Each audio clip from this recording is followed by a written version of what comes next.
Hello and welcome back to the Naked Marriage Podcast. We are Dave and Ashley Willis, and on this podcast, we address the truth about sex, intimacy, and lifelong love. And you guys, we are so excited about the guests we have in studio today. They are dear friends of ours, but they are also pastors, and Susan is a counselor. And you guys, they are going to share just gold with you today. And so please make sure you listen all the way to the end of this episode.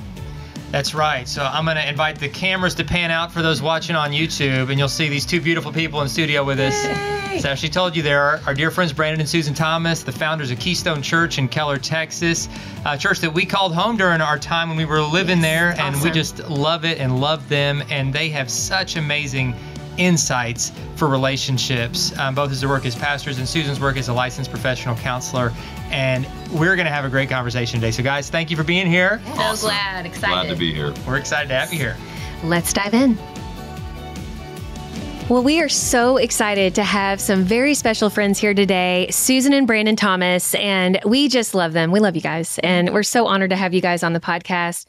And we're going to talk about some really important things when it comes to marriage, and that is especially when it comes to conflict resolution, and specifically when we are resolving conflicts around sex. And so I'm really excited about this episode because we get tons of messages about this. And I know you guys talk to tons of people about this as pastors and as a counselor. And so we're going to dive right in. So this is what we do. Like when we get hard questions, we just bring on people who are smarter than us to answer them. And that's what we've done today. We've tricked them into coming to answer these hard questions for us. And now we are really just honored that you guys are here. And like we said during the intro, Brandon and Susan, they're just the real deal. In fact, they were our pastors for a season when we were living here in the Keller area where their beautiful church is. And we just were so blessed by their ministry and continue to be. But they're helping folks in so many different ways, and they're great at giving biblical grounded advice as it relates to relationships. And so, guys, first, before we kind of dive into the question we've got, like, just how are you guys navigating this season that you're in? Because you've got, you're leading a thriving, growing church. You're relocating that church through a major building project. You've got kids going off to college, kids still at home. You're getting pulled in just 100 different directions, and yet somehow you're aging in reverse. Like I would have just like all white hair and be grizzled looking, but you guys are doing it with such grace. So what are you learning just in your own marriage right now? Like this season? First of all, so honored to be here. Yes. Seriously, I thought we were going to lunch, and here we are doing a podcast. No, but truthfully, this is an honor, and we're so thrilled with what God is doing through both of you, speaking into the areas that honestly, if we don't speak into these areas, right, the culture is loud. Mm-hmm. Yeah, it's true. Yeah. The culture is loud, and the church has often been silent.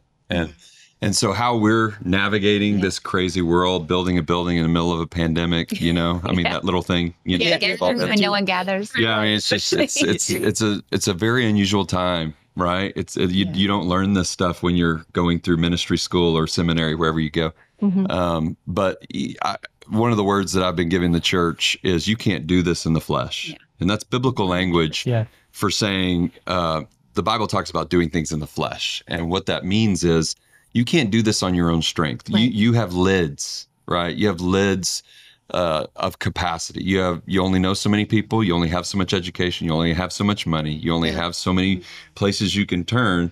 And so ultimately, both of us in this season have utterly, completely leaned on the Holy Spirit of God. And it's amazing how he brings things out of us that we didn't know were there, right? Pain tolerance is sometimes that. Patience tolerance, So I think that's my overwhelming response is the presence of the Holy Spirit of God, lifting lids, increasing capacity, and building endurance and wisdom and all of that. And whether you're talking about, as you said, conflict, sex, whatever marriage topic, or just stressors as a family and growing kids and building a church and all the things, at the end of the day, it's being a team anchored in Jesus. If we're not anchored in Jesus, we won't be a team. And if we're not a team, we're going to be a house divided. Yeah. And so that's huge for us. And it's a refining process, as it is for any human. You see the good, the bad, and the ugly, but the prayer is that you're growing. And that's our hope, is that we're growing in the middle of it all and getting stronger in the middle of it all. Yeah. Because God's preparing you for something always, right? Oh, yeah. And I know for many years, especially with what's going on in your life right now with the building and with all the kids growing up so fast, we were just talking about that before even recording this. I mean, it's a preparation even for more. And so it's not like it all of a sudden stops and you arrive. No. And so it's right, exactly, until heaven. So we're always learning these things. And so kind of to get back into what we're talking about with conflict resolution, I think that so many couples kind of reach that sticking point because when they get through a conflict and then all of a sudden there's another one, they're like, wait a minute, we're just damaged. You know what I'm saying? And I know you all see that too with the couples in your church and couples you work with. I think that especially they've been through a lot of conflict and then they do come through, it's just demoralizing to them because they think, man, I thought we arrived. I thought that we had this fixed. I thought that we wouldn't have to deal with this again. What would you say to that couple who's listening right now, who's like, it just seems like all we do is fight. Like, I thought we were through this, but we're not. Yeah. I would say this, and Susan has a lot to say about this. This is honestly a message of her heart. She has incredible teaching on conflict resolution, but I'd say conflict resolution, just those two words, we all live with conflict, but not all of us live with resolution. Yes. We all live with conflict. Conflict is a reality of life. It's a part of our broken world, part of our broken nature. But I think a lot of us settle to live with conflict. And, the Bible talks about how, don't go to bed angry. Don't let the sun set on your wrath. We are not made by God to carry conflict, to carry anger, to carry bitterness. That's not how our soul was made. It's not, our shoulders are not bent for that. Right. And so when we do carry it, most of us do. I mean, whether that's conflict from family or within the marriage, when you carry that, it's toxic and it changes you. And so I'd say to that couple, start off with conflict is reality. You don't ever escape it. Right. But resolution is something you could work toward. Oh, yeah. Yes, I love that. And it's so well said. The resolution piece is so crucial. And when people really understand how damaging conflict that is not resolved in marriage is, how it will destroy the fabric of your unity, when we understand that, it motivates us to learn how to resolve God's way. And when it comes to conflict in marriage, it's what we're saying. It starts with expectation. For that couple that's like, why are we especially broken? Why are we the ones so messed up? No, the reality is you're human. Yeah. You have a pulse and we need Jesus. Everybody does. It's a level playing field from the get-go. But what we do from that level playing field is everything. And so when we understand expectation-wise that because of Genesis 3, because sin hit us, crashed into us, we begin broken. And that brokenness just begins to overflow when two broken people come together in marriage. So when we have that clear expectation, then it's like, okay, how do we move forward? How do we resolve that conflict between us? And this is a very long answer. As a counselor, this is a sea that I swim in. I'm passionate about it. But there's many ways to approach that conflict. One is you have to have the humility to say, it's not about being right. It's about being together. Yeah. That we're right. That Oh, yeah. we're okay. That's my first driving motivation. And then the nuts and bolts of conflict, I believe there's 3 dominant conflicts in marriage. I believe there's misunderstanding. I believe there's true disagreements. We're on 2 different pages. And then I believe there's offense, a true offense. One of us has sinned on each other. Right. And often it's both of us. In the process, we've ended up sinning on one another. And depending on which lane of traffic you're in when it comes to conflict, we approach those different types of conflict completely different. There's different ways we work towards peace. The Bible says, his children work towards peace. We are determined and committed to it. And nowhere do we need more peace than in our marriage. We need to have a home characterized by peace, not chaos, not fighting. I love that. That's so good. So good. And you guys have such unique insight and perspective, and you got your thumb on the pulse of what couples are going through right now, both as leaders of a church, and then Susan also as your work as a licensed counselor. And right now, the weird time that we're in collectively, there are so many unique pressures in addition to all the other conflict sources people had up until the last couple of years. But what are you seeing in your church and in your spheres of influence as people are coming to you for advice? What are the main sources of conflict that the couples are experiencing right now in your world, and what advice are you giving them for those specific sources of conflict? Because chances are, if it's happening in your church and with your clients and your congregants, it's happening with our listeners too. And so you're going to have a chance to kind of counsel them as well. It's broken my heart as people have come back to church and you see one without the other.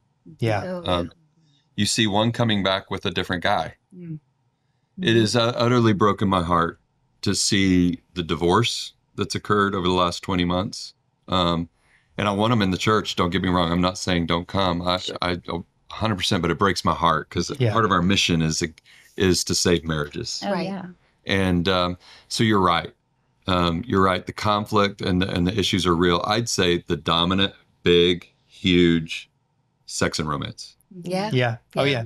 There's a million other things, but if you want to start, sex and romance. Yeah. And I would agree with that. I believe that the stressors of the past year and a half, 2 years in our world, in our nation, in our homes, it is a pressure cooker that it squeezes what is already there. Yes. It goes back to our initial thought that if we don't resolve the conflict, that conflict is going to destroy.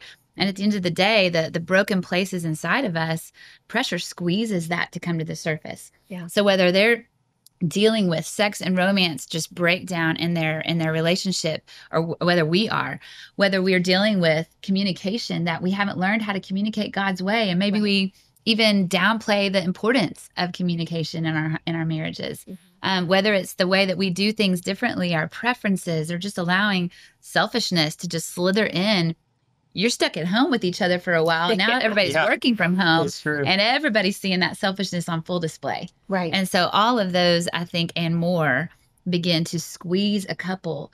And as you said, it's so heartbreaking when you see its ultimate destruction of a marriage. Right. Yeah, it is. And I know we've even seen that, over the course of the pandemic. And I think that, there are a lot of things that have been vying for people's attention. And I do think sometimes we just look for the easiest kind of exit, because we're like, there's no way, like, fixing this seems so overwhelming. Yeah. I'd rather go with and find somebody new. Feel better. Yeah, I just want to feel better. Exactly. Yeah. And I'm just so lonely. Like, I think what we found too, so many couples, they were in the house together, but never so lonely. And I think that we've heard from some couples where they're like, I just realized I didn't even know my spouse. Like, I felt like, why are we even in this? And it breaks our hearts too. I mean, it's just so sad, but I don't think it's all bad. I think that it's good that maybe God brought to the forefront of what's really going on here, because that's when we can actually deal with it. I think we were so accustomed before the pandemic hit of just being busy, running the kids everywhere, going to work every day, having all your activities, because it's really easy to avoid your problems when you're just so busy, and then all of a sudden the whole world stops and it's like, oh my gosh, wait a minute, we got to deal with this. And so, to the couple that hasn't, that they're still together, but they're like barely hanging on. Yeah. Where would you start with them? Yeah. I mean, that is a great question. I mean, it all begins with why. Like, where is all this coming from? Mm-hmm. Like, what this dissatisfaction, this loneliness, like, where is all this coming from? If they were sitting across from me, if they were sitting in a room with us and we were on a couch, they were on a couch, we're sitting there talking, I would start with Genesis 1-3. I mean, that for me, just if you want to ask me, the preacher, right? I'm going to go to Genesis 1-3 because you really can't understand the solution until you understand the true problem. Right. And the true problem is that God made us to not have loneliness. God made us to not have conflict. God made us to be totally known, and He made us to be together. And yet, what we learned is our first family, when they took a bite of that forbidden fruit, it broke everything, top to bottom. And you can't put those pieces back together. It is broken, dead, gone. And so to understand that we come into marriage, I've got broken mouth disease, I've got broken ear disease, I've got broken eye disease, my emotions are upside down, my appetites need help, right? To understand that's your starting point in marriage, it really does help understand why this person's being so selfish, why this person, whoa, I didn't see that in dating, or, and the fact that something would accrue over a period of time. Well, that's the way it goes if you're not working on it. Right. Yeah. And I've told so many couples when I have the privilege to walk with people in pain, and as a counselor, just as a minister, the truth is, in a starting point, your question being, what do you tell that person? Just, I don't know where to begin. This is overwhelming. I will tell them. And often people come to me for marriage counseling. We're here for us. We're in a bad place. Right. If your number one goal is to save your marriage likely will not be saved. If as a couple, your number one goal is to know Jesus and love him and be loved by him, I 100 out of 100 in over 2 decades of practice, when both couples just embrace that as their number one goal, I have yet to see a failure. Wow. Right. Yeah. In all my hours and hours of working with people. And it's because it's not churchy language. It's not just, oh, that's what pastors say. That's what you hear in a message. It is truth. Right. That when Jesus becomes your number one pursuit, he's going to show you how to pursue your spouse. He's going to show you how the pieces broke apart because of our sin and our brokenness. And he's the one going to help put that back together. So really, that is the starting point. Now, there's a whole lot of techniques. There's a whole lot of wonderful direction that we receive on what is the role of a husband and spouse. The Bible tells us such great wisdom there. How do we have sex in our marriage? 1 Corinthians 7 gives us great guidelines for that. How do we communicate with one another? Proverbs is chock full with very tangible specifics of how communication works and doesn't work. But the beginning point is where am I with Jesus? Because everything else, I'm going to be exhausted by the end, and it really won't work. Yeah, a real tangible example of that, for example, that you could take guy, girl. A good example for a guy. Say you're in a marriage where physical is not happening. Yeah. Okay. And I'm a guy, and I'm for proverbial on the couch or literally on the couch, bread and water, however you want to say it. We're not having sex, and for whatever reasons. Where do you go as a guy? I think a lot of guys, they then give themselves a hall pass for all kinds of things that would sabotage any hope of a healthy marriage. Yeah, sure. And so they begin to indulge in those things. They even say words like, well, God and I have a deal, or God understands what I'm going through. And what we would teach them is, no, hang on. If you will realign your focus, that her giving you sex is not really the ultimate need that you have. It is a need. Yes. It's a real need. I'm not diminishing that. But seek first the kingdom of God and his righteousness. So all these things we added to you, the practical application of that is, man, I want to just hone in on Jesus with you. Like, Jesus, you're my everything. Like, go to him in the middle of the night. Go to him when you're lonely. Go to him when you feel the temptation. Go to him and say, God, I'm counting on you to be my everything. Fill my heart. And at that point, you're leaning on him for things that someone else could never satisfy. Absolutely. And on the other side of that, for a woman, or maybe honestly, this has been true for men or women. It's not always just one.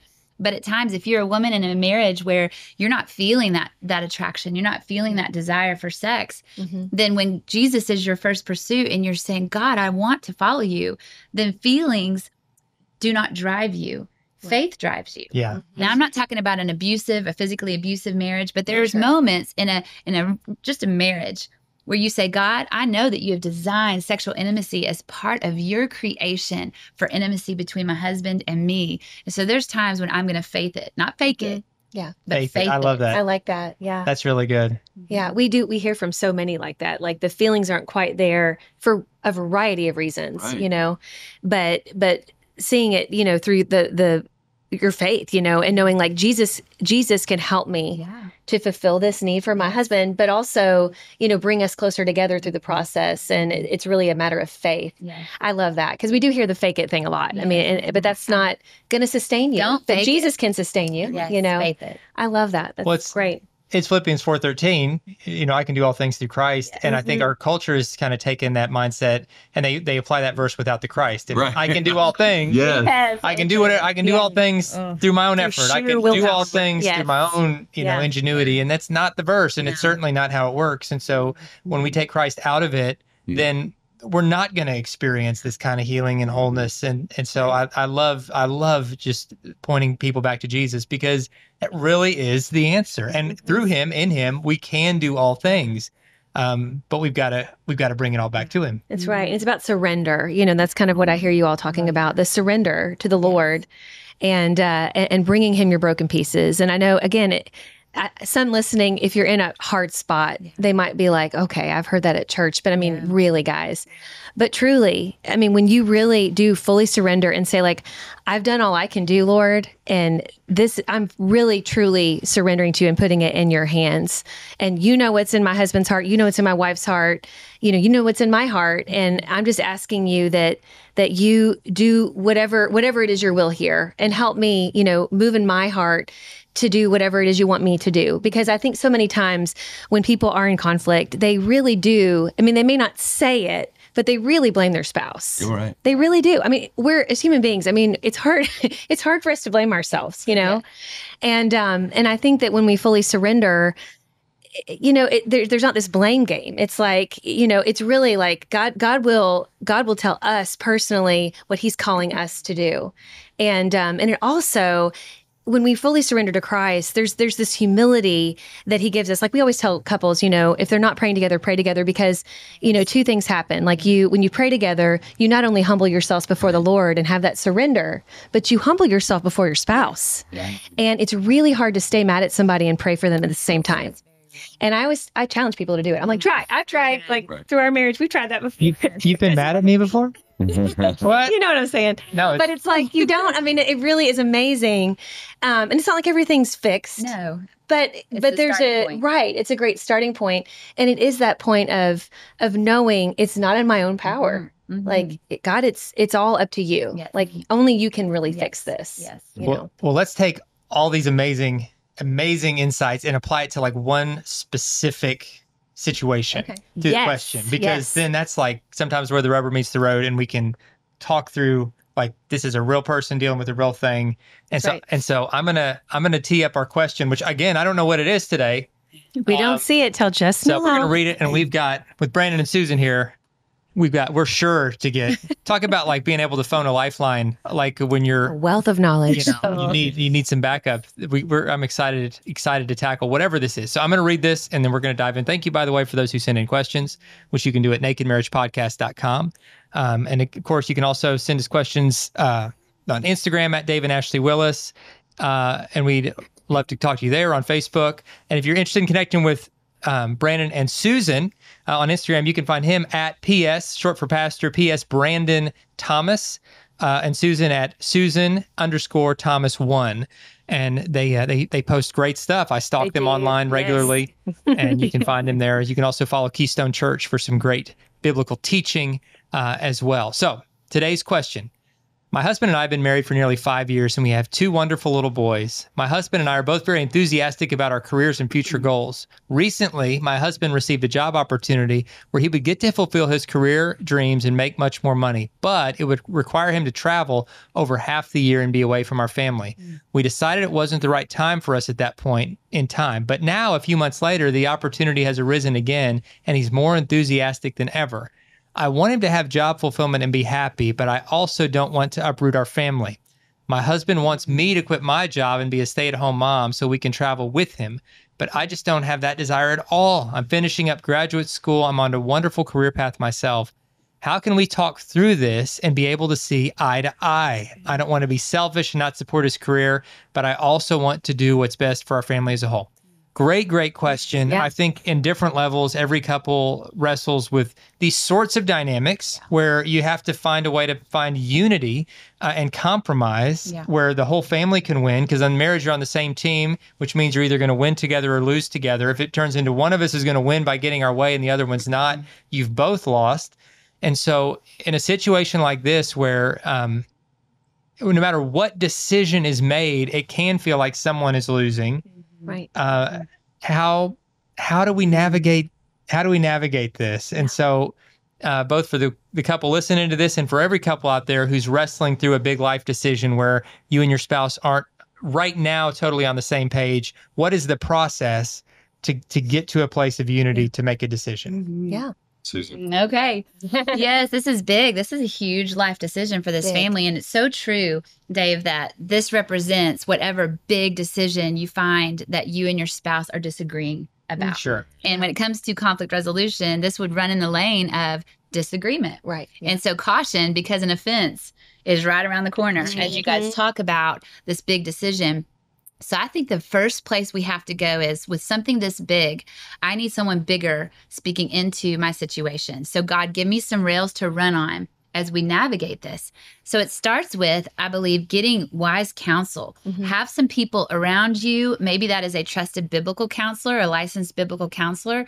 Maybe that is a pastor in your church, someone that you know is pursuing Jesus that you could bring into the room, a safe person to help you guys talk through those things. That would be one, suggestion. Because God says, hey, we make plans without wise counsel. It's not going to typically go well. Right. And then as you guys discuss this in a respectful way with one another, laying out your options and having, those people that you trust speak into the situation, this is hard. But once it has been exhausted in conversation, the details have been laid out, God does have a structure for marriage. He has a structure of leadership that he has given as a gift. And that is that the husband is that leader of the home appointed by God. And that a wife, one of our roles that God has given to us is to follow our leader. And so if he's not leading us into sin, if he's not leading us to go rob a bank or to do something that is clearly against scripture, then once we've exhausted that wise counsel and that discussion time and we've completed that, it's that step of faith. And that is hard as a wife, and as a wife that, I have strong dreams and desires as well. That God has given that to me first requires, okay, Lord, do I believe you are good? Do I believe you're a good God, that you would give this as part of my role? If I believe that, then I can trust that if I follow you, the outcome will be good. Even if at times it may be painful, I may be sacrificing, surrendering something in order to follow you first before I ever follow him. And so that's a tough answer. But I do believe it is one of the starting points to say, am I even willing to follow God and follow my husband as my leader? I think wrestling with that is probably going to be one of the biggest challenges. I think as a man, you also have to start with the starting point of, man, we are Team Thomas. We are a team. We are one. And the Bible says to the men, live in an understanding way, and so that tiebreaker moment, that you just referred to, is not that it's not the absence of leadership on the wife. That's the biggest mistake people make when they understand this principle. We are both leadership. There is a point where there is a decision to be made. There's got to be a decision to be made, and at that point, I would say that man has exhausted understanding as well. Like he understands and he has prayed and sought. I would bring men around me who know me too. And they'd say, dude, you're ramming this through. She is not made for you to be away. You married a girl who is the best girl for you, and she needs you near. There are other women, we know them, who their husbands travel, and they're made for that. Yeah. They are made for that. They're mama bear, ready to go, made for that. Different people are different ways. Yes. And same thing with the men. You know who I am. I'm a different person, and so we complement one another in that way. And going back to the basics, that again, if you are making a decision and not filled with the Holy Spirit of God, that you are not pursuing him, then it is a great chance that you may make a decision that ends up causing pain. And mutual submission to is another word. Exactly. That biblical word, mutually submit to one another. Submit one to another is you don't take, you don't demand, you don't lay it down, you don't pound the table. That is opposite of what Jesus would model for us. To serve is the greatest thing. Jesus laid down his life. We are called to love you as Christ loved the church. And so this would be one where you're both willing to sacrifice. Right. Back to that first. Sure. So true. Absolutely. And I would just add to not necessarily make a decision out of fear on either end. Fear of this opportunity, never receiving this opportunity again, or fear of what may happen if you don't take it. And if, you're not going to have that money, or be resentful of each other, or, will he resent me because I'm the one who he might view me as holding him back or whatever. I just think there's got to be so many conversations with wise counsel, just like they talked about, so much prayer going into this, because what would be ideal would be if God calls you both to the same conclusion. There are times where, just like Susan and Brandon were saying, where like you're not coming to a conclusion together. And so ultimately there's that major decision making, and you're just trusting that God is leading you in the right direction, even though you haven't necessarily both come to the same conclusion. But what would be ideal is if you both are praying and you're both pursuing God, and you're saying, God, I'm laying down all my own opinions here. I've made them known, because you want to make them known. And I've listened to my spouse, and we've had, good, healthy conversations, not finger pointing or yelling or anything like that. But we're not afraid. We're trusting you. Please, Lord, lead us to the same decision. And that would be ideal. So that is my prayer for you all. But I do want to say this. Please consider this, because we've had these kind of decisions off and on throughout our 20-year marriage. You can't get back that time with your kids. And I just want to make that clear. And I know I'm a mom. Mom always kind of goes there. But I will say, definitely think about that time with your children. I'm not saying that God won't call you to travel because of that. I'm not saying that at all. It doesn't necessarily make you any less of a dad. You can still be a good dad and have a job that travels, but you're going to be missing out on a lot. And so that's definitely something to consider. You also can't get back that time with your wife. So I just think that we need to take all these things, into consideration. And I'm not saying that to guilt anybody, because we travel for work. Like we're away from our kids right now to work. So I understand, sometimes jobs require travel, but it is something not to take lightly, because we do want to make sure that whenever we're having any kind of decision like this, it's not only a marital decision, but it's also a family decision. And I don't know how old your kids are. You said little, so they may not be able to have an opinion, but if they're old enough to have an opinion, you don't necessarily pose the question to them as if they're the ones making the decision. But I do think that it is something to ask your kids just their opinion on it, just so you can hear their hearts. And then you can actually talk as a family in preparing wherever this decision may go. And so when you do ultimately make that decision, everybody kind of has a little more understanding together. And one final thing I'll just add is the Bible says do everything with love. And a challenge specifically even for the husband here, we're called to love our wives as Christ loved the church, and he loves us with great understanding, great patience, and great self-sacrifice. He laid down his life for us. If we're loving our wives in that kind of way, does your wife know that you love her more than your career? Does she know that you love her more than your preferences, your desires, all those other things? Make sure that she knows those things. It doesn't mean that maybe this career path is the best thing for your family. But just make sure that in this decision process, it's not just about what do I want personally for my own, what I feel like will be self-fulfillment or professional fulfillment, but what is going to make my wife, my family know they're most loved by me. And being a provider is part of that. We need to work hard and be a provider, but the best thing we can provide our families is ourselves. Right. And if something is going to take us away to the point where we can't be there to show them the love that they need from us, then maybe no job is worth that. And so just factor all those things and then apply all this other great wisdom that you've heard. Maybe just rewind. People don't rewind anymore. Back in my day, we rewound stuff, but skip back and listen to what was just shared, that whole process about seeking counsel. And I think all those things can help. And I want to say this real quick, too. I know this is a longer explanation, but there's a lot of moving parts to this one. Try to find somebody who's been there. Maybe they're 10 years ahead of you, and this was their job. I can't tell you how much we have benefited from mentors who have been through similar situations. They bring so much perspective. Make sure that these are people of faith who share your same, your faith, your principles, who maybe have a family dynamic like you would want to have, and really talk through some of these scenarios, because I guarantee you there's things they did right that they'd want to repeat, but there's also things that where maybe they consider mistakes where they would want to help you not make the same mistake.